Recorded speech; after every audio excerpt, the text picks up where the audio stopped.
So today I'll be driving this right here, which is the 2024 Ford Mustang GT. Because Ford, unlike some other American car brands, have not given up on making their V8 powered muscle cars. So this right here has a Coyote 5-liter V8 that pushes out 486 horsepower and 418 pound-feet of torque. This one is in the Oxford white. It has the performance package, what gives you the larger and wider wheels, some larger Brembo brakes. It has a Torsen limited slip differential. It gives you this wing behind it. This one also has, which is an optional for the performance patch, which is the active dampen exhaust system. Plus, on the inside of part of that, they also option for the beautiful Recaro bucket racing seats. So there's a lot that Ford offered with this vehicle. It looks fairly similar to the last one. It gets a whopping 13 miles to the gallon in the city and 23, or my mistake, I think it's 14 miles to the gallon in the city and 23 on the highway. Whoop-de-doo, what a great gas mileage figures. With that performance exhaust, it gets a 0 to 60 in 4.2 seconds, which is just unbelievable. But this car is just absolutely gorgeous. I think Ford did a really beautiful job with this one right here. Like, wow, this car is something else. Coming on into the inside, Ford said they were going for a fighter jet inspired look for the inside of this cabin. This is a 12.4 inch digital instrument cluster, and this is a 13.2 inch, what they called your center stack. This is an electronic handbrake. I forget the exact name of it, but so unlike other ones that are switches, you push it down to deactivate the handbrake, parking brake not applied, and you pull it up to activate the handbrake. They made it like this, even though it's an electronic brake. They did it like this because apparently it makes it easier to drift. That's pretty cool. Who would have knew? But this one right here, it's with the 6-speed manual. Who wouldn't want a manual one? Here's a wireless charging pad. I mean, this is a pretty cool interior. These Recaro seats are nice and snug. If I was going around a turn, like, I'm not going anywhere in this thing. But so this cockpit view, this is pretty awesome. The steering wheel flat bottom with some carbon fiber trim. I absolutely love this. So we're gonna do a driving review. I'm gonna take this around. I'm gonna let you know everything of how I like it in every type of driving condition. Maybe I don't get to go complete highway with this, but I'm gonna let you know everything about how I like this car. The connectability, the drivability, the comfort, maybe it's uncomfortable, everything. So here we go. So first thing I'm gonna do before driving is I wanna see if this has wireless Apple CarPlay. Search for the vehicle on your device and select it once it is found. Let's go, it's Bluetooth.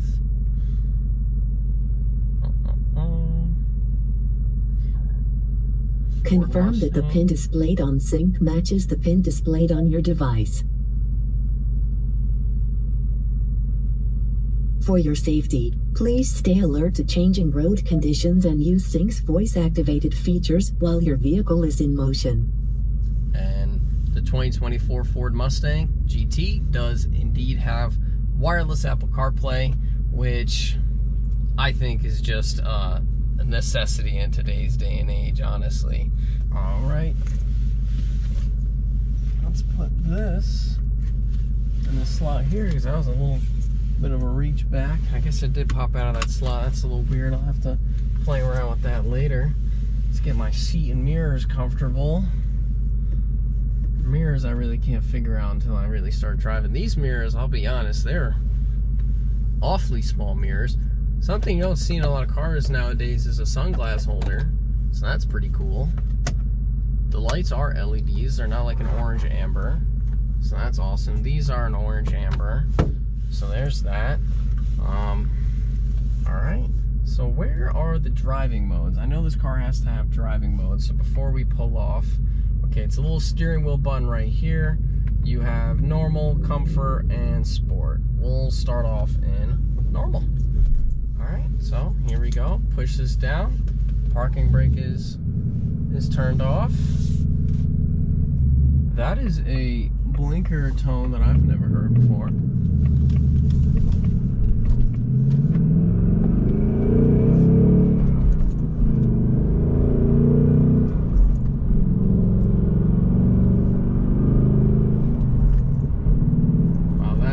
transmission, the way the gears feel, shifting into them. This is an awesome manual transmission.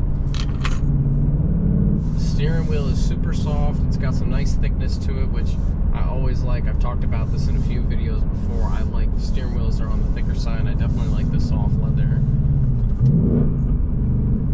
Downshifting is easy. I'm curious then if this has rev matching or not. So in normal, fairly comfortable. Nothing to complain about. The steering's not obnoxiously tight in normal or anything. The suspension's not crazy stiff. Let's see what the difference is when you put it in comfort.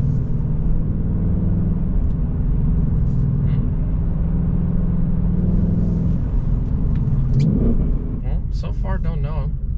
Didn't really get the opportunity to figure that out. So I see the exhaust button. I see it up on the screen here, but I don't see a control for it.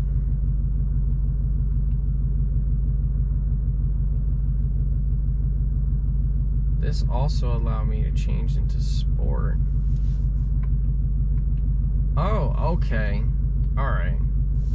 My apologies. The steering wheel button is just your steering and how you want your steering to feel. There's these buttons here that say mode, which allows you to either be in sport, track, drag strip, slippery, custom, or normal.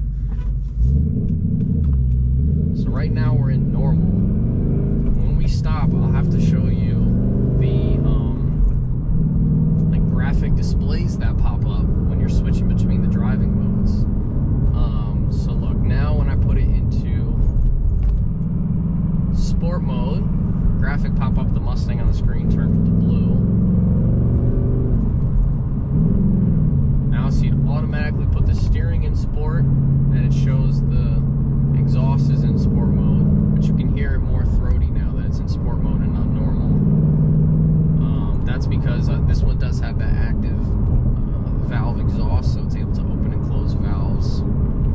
Now, track mode, I'm curious on what that does. I see traction control is off. The suspension is a lot stiffer, but we will turn that off. That is for track use only. Drag strip is not for us. Slippery conditions. I'm gonna have to do some research. I really want to know exactly what it changes in all these driving modes. But you're in normal steering now, normal exhaust, and you see a little rain and snow symbol pop up. So we'll put this back into normal for now.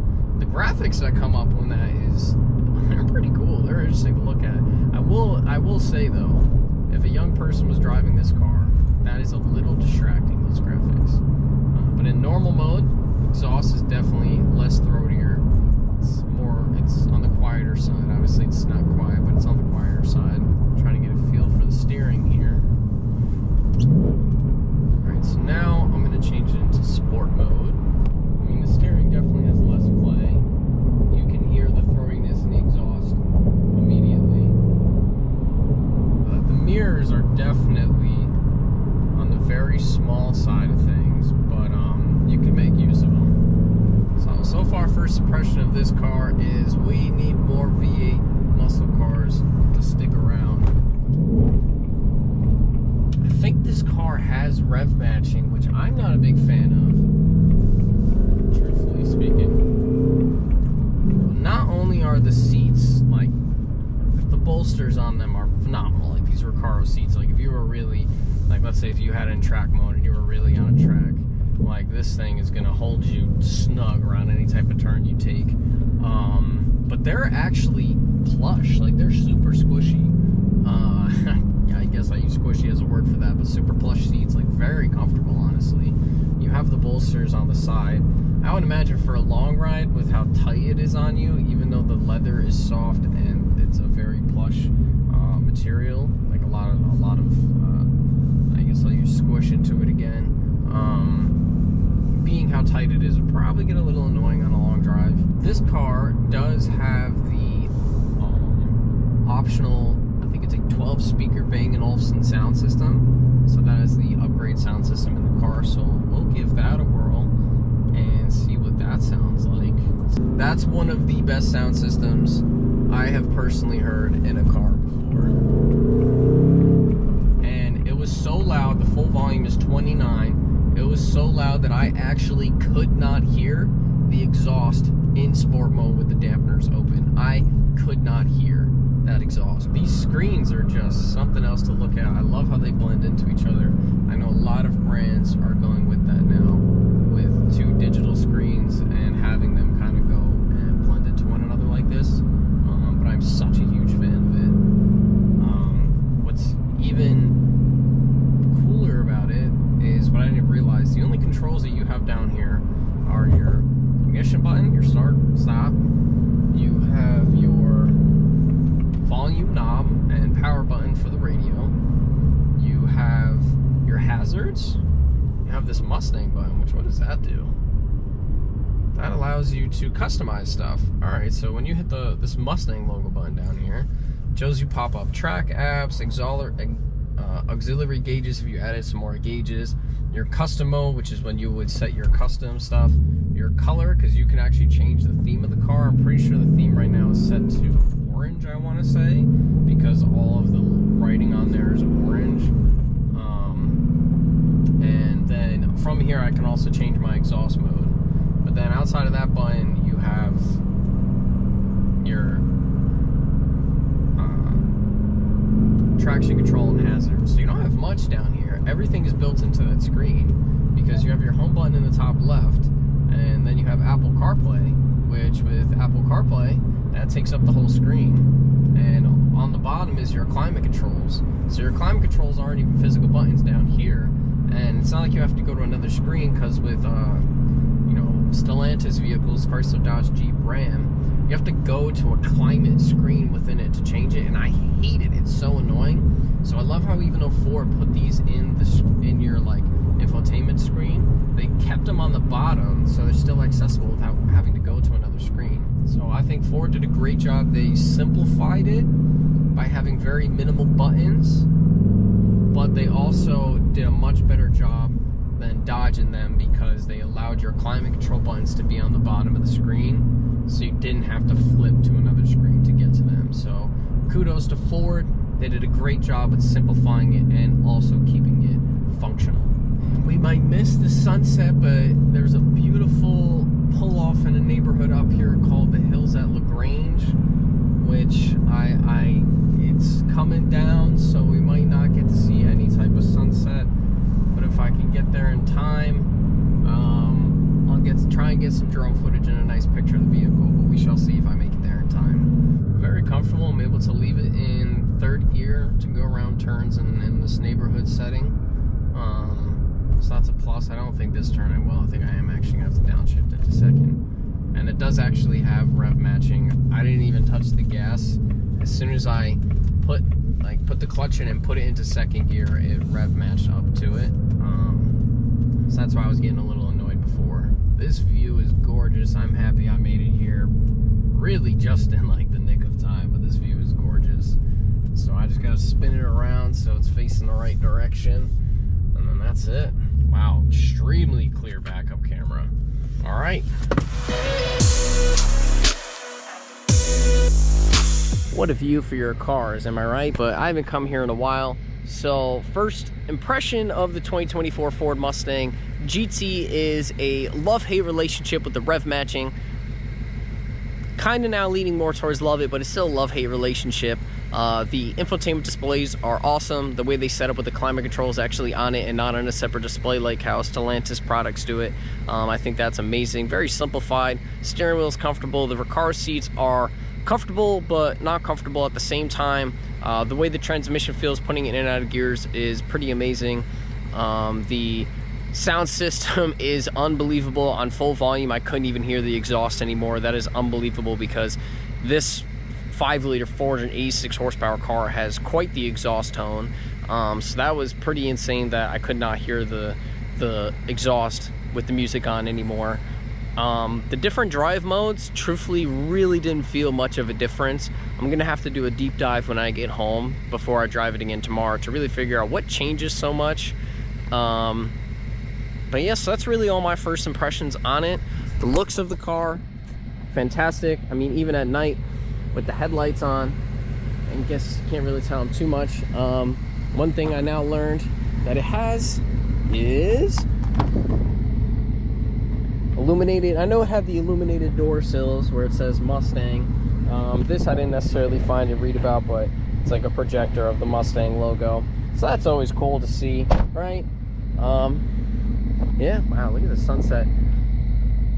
Bouncing off that Oxford white. I love it. Yeah, this is one mean machine. I really love this car, I really do. I really do. Actually, what I'm gonna do right now is I'm gonna leave this propped up out here for a second. We'll get an exhaust note from the outside.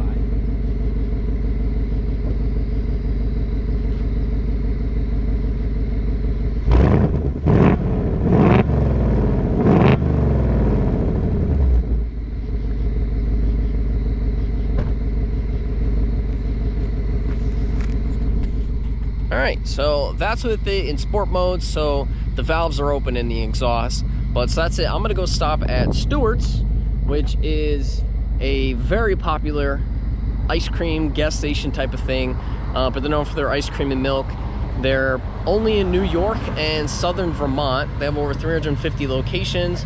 I love Stewart's, so I'm gonna stop there. I'm gonna get myself some cookie dough ice cream, and yeah, so that's it. All right, so I'll turn this on anytime I want to talk to you guys, but even just being in like fourth gear, going around some back road turns, the car's got some great pull feel to it, very minimal gas. It's just, you're in a higher gear and it just feels fantastic. I bet you I could even throw it in fifth gear and the car would still ride nice with a, yeah, decent amount of pull even in fifth gear.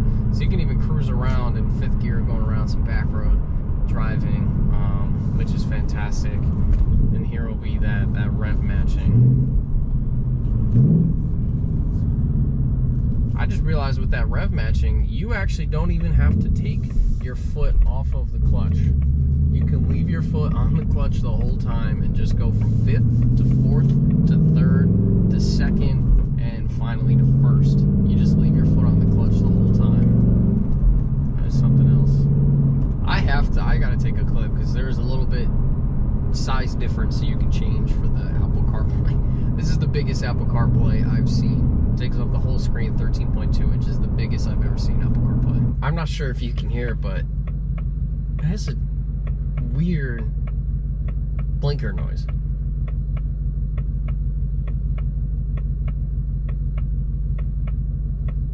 I've honestly never heard before. Very strange. Not that I don't like it, but it's just different. But let me take this off. Alright, so now that the GoPro's off, right? So I've used Apple CarPlay in a ton of vehicles, but what I've never noticed in a car is these arrows right here. So before, this is how the screen looked, where I was able to either have my trip, average miles per gallon, what your audio's on or off, a small section of the map, which obviously you don't need when you have Apple CarPlay on, saying what the phone's name is and whatnot. Like, that's what you can have. But when you click this button up here,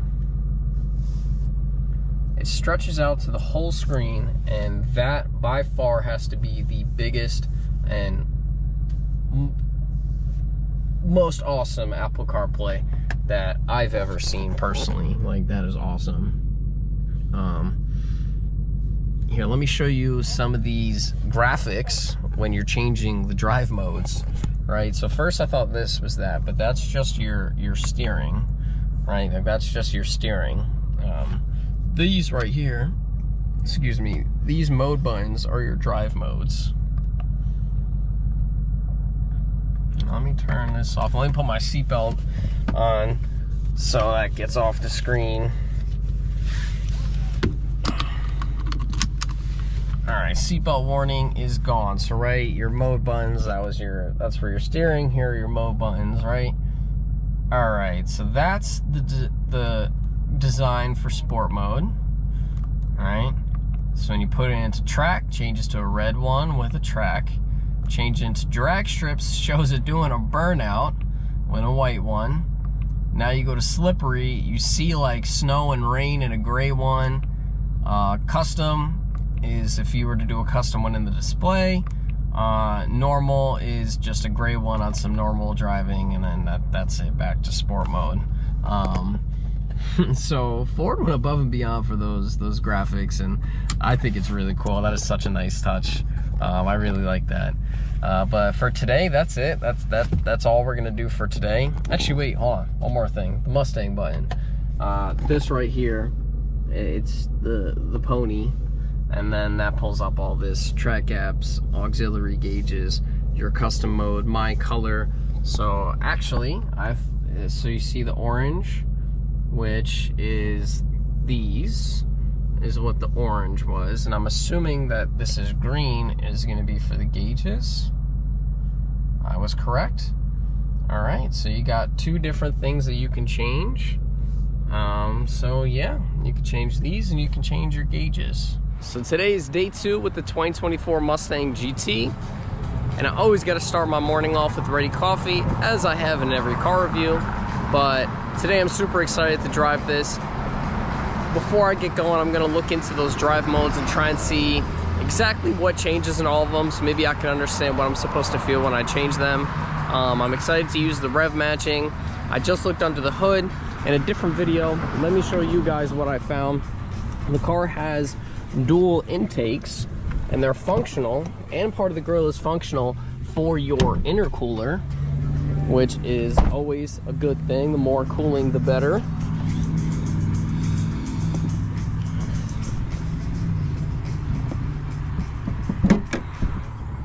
All right, so as you see, that's your 5-liter Coyote V8. Here's your dual intakes, right? And as I said, like, this grill is functional. These sections right here are where your intakes come in, so they're functional. And this slot over here has an intercooler, so that's also functional.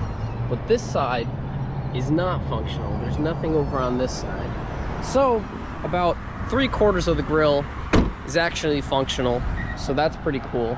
But I'm gonna get the day started, so let's go.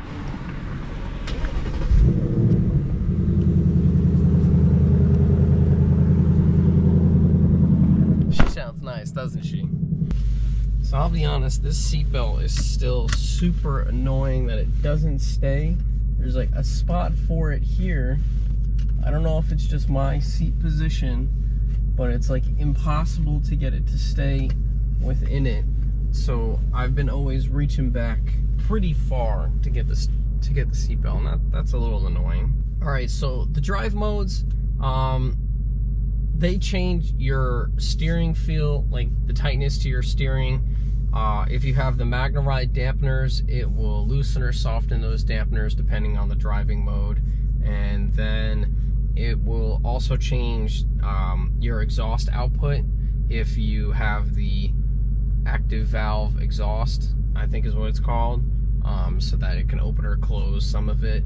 And then if you have an automatic transmission, it will change the gear ratio depending on the driving, the mode that you're in. And also, before I forget, some of them change like your traction control to make sure you have optimal power output, like in track mode and whatnot. That changes off your traction control. So that's it. That's really all the drive modes do. They don't really do too much. All right, so we're gonna leave. I love this. I can totally understand why it would be better for drifting. Here we go. You can 100% hear that it's more throaty and a louder tone when it's in sport mode. I said, tell me what's really going on. Drizzy back up in this thing, I'm ready. What's happening? On for surgery, but now I'm back again. The sound system, that Bang & Olufsen sound system, is truly unbelievable. This is kind of a little bit of a windy road, and the car just feels so good around these turns. Truthfully, my only complaint is probably the seatbelt. Everything else about the car I really like. Accelerating onto a local highway is, oh, it just feels amazing. All right, so that is it. I just got back to our Ford store now. This car is awesome. It really, really, really is. I think if you're looking to get a sports car, you should definitely have the 2024 Mustang on the list of vehicles that you're curious for, because this car is just phenomenal. It really is. So that's it. Yeah, we'll see you next time for a Healy car review.